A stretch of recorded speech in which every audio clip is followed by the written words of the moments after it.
Hi there. I'm Grace Judson, self-proclaimed proud leadership geek, and I have a question for you. Have you ever had a situation where gossip got out of hand and just went viral, getting everyone all riled up and whispering with each other instead of actually working?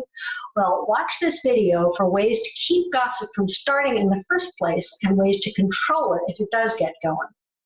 But first, I am so glad you're here. And for the most relevant and useful leadership tips and advice for new managers and new supervisors, go ahead and subscribe, and don't forget to hit that little notifications bell so that you'll be reminded when I publish a new video every week. So back to our lovely topic. Have you ever had that situation where gossip just got out of hand? Someone decided something bad was happening, and the next thing you knew, everyone was buzzing about it and no one was getting anything done. Well, in this video, I'm going to give you some ways to prevent gossip from going viral in the first place with some tips for stopping it before it starts and how to control gossip once it has started spreading.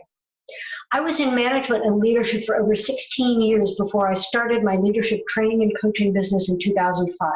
And I have helped so many clients understand how to manage, supervise, and lead with confidence and success.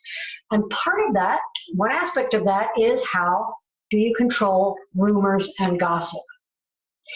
The main reason gossip gets started is pretty simple. It comes down to a communication breakdown. And that might sound almost too simple, but it's true, because here's what happens. Something's going on. Maybe it's a rumor about a layoff. It could be a merger with another company, or a new leadership team is coming in. These are all things that my clients and I have experienced, and I'm sure you've had similar experiences in your career. Sometimes they're true and sometimes they're not, but either way, as a leader, what are you supposed to do when rumors like this start floating around? You need to step in, but how? It's actually quite simple. Tell your team as much of the real story as you can. Pretending nothing's happening doesn't work. You may not be able to tell them everything. Sometimes as a leader, there are things you have to keep confidential until the right time.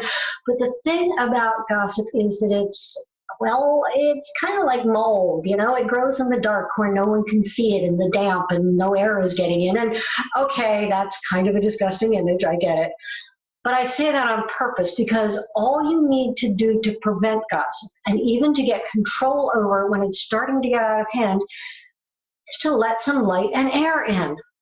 In other words, tell people what's going on as much as you can, of course, because some situations do require confidentiality, and you'll know what those are.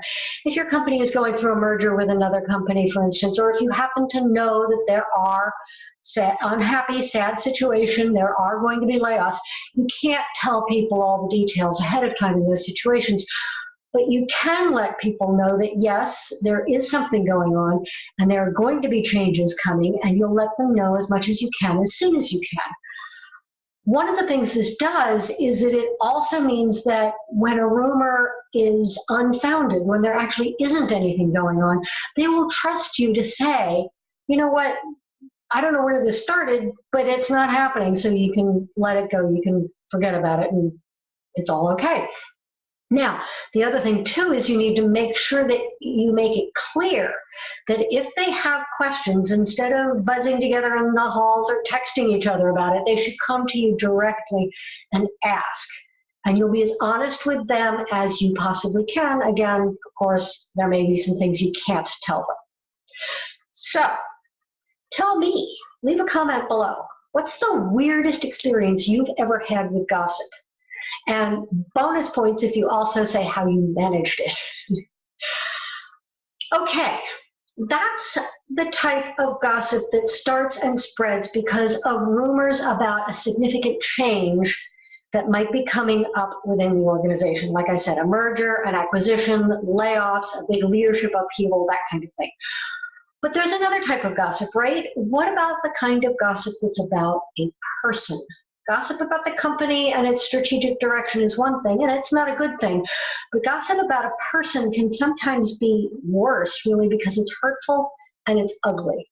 If someone's being talked about behind their back because they're not performing well, or they seem to be going through some type of difficulty, and I hope this never happens in your experience, but it probably will, because they're different in some way from everyone else. This absolutely needs to stop. And as the manager and leader, it is your responsibility to make sure that it does stop.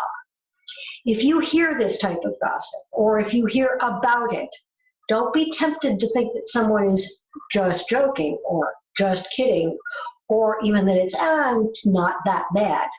Think instead about whether you want these things said about you, or about, if you have kids, your son or your daughter, or about a close friend. And remember, it doesn't matter. This is important. It doesn't matter if you personally like the individual being gossiped about. That is not the point. And as a leader, you can't make it about who you do or don't like. So what do? You conduct a private meeting in your office with the people, one at a time, not as a group, who are spreading the gossip. If you don't have an office, you go into a conference room where you can close the door. And just like giving any kind of constructive feedback, make sure you stick to facts, which means making sure you have the facts.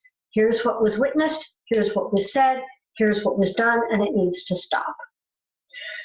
This is not something you can just hope goes away, because remember, there are laws about hostile work environments.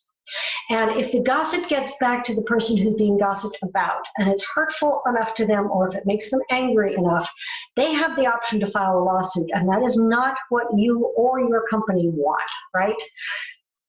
Obviously, if there is a problem with the performance or the behavior of the person being gossiped about, that needs to be handled as well, but not from the perspective of, you need to stop doing this because people are talking about you, right? Instead, from the perspective of career development, coaching and mentoring this person for performance improvement for that individual, and it's a separate issue. So, there you have it. Spreading rumors and gossiping should never be acceptable, whether it's about a potential event within the organization or about a specific person. And it's up to you as the leader to make sure you stay on top of what's happening and keep things from getting out of hand in that way. And that includes you. And I hope I don't need to say that, because if you gossip, you'll never be able to manage gossip between your team members. Remember, gossip impacts the productivity and morale and effectiveness of your team. So as a leader, it is important for you to stay on top of what's happening. Okay, want more? Then you want my mini ebook, The 5 Most Challenging Employee Types and How to Manage Them. It includes more about managing the gossip, as well as, well, actually 5 other types, because there's a bonus in there, 5 other types of challenging employees, and you can sign up for it on my website, and the link is down below in the notes for this video. If you liked this video, please let me know by liking it. Don't forget to subscribe and share this video with any of your colleagues that might be interested. And comment below to let me know of any insights or aha moments you had, or for that matter, any questions you have. Thanks for watching, and take care, and go forth and squash gossip.